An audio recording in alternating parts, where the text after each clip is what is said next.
When we begin the day with God, His grace sustains us and His peace leads us.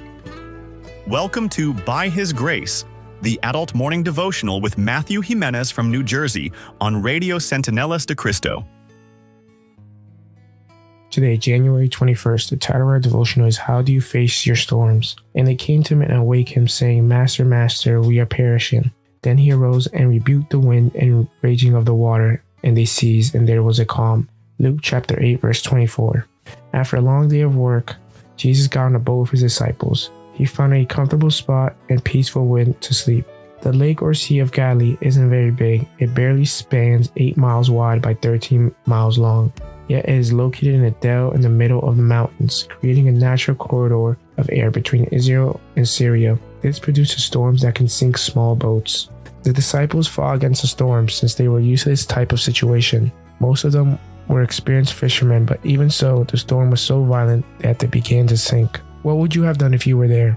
Try to imagine what Peter did. He probably was ordering the others around. Thomas was probably wondering if they would survive. John and his brother were probably cursing the moment they got into the boat. Judas was probably making holes in the boat so that it could sink faster. But what about you? What would you have done? Better yet, what do you do when you face a personal storm? What do you do when you face a family storm? What do you do when you face a storm at church? Do you run away, abandoning others? Do you get aggravated because you can't find solutions? Do you leave the church because you think there are only problems there? Had the disciples forgotten someone? They were all struggling desperately against the waves. They only woke Jesus up when they realized that there was no hope. They cried out, Master, can't you see that we're drowning? Then the Lord rebuked the sea and the winds, and a great calm came about.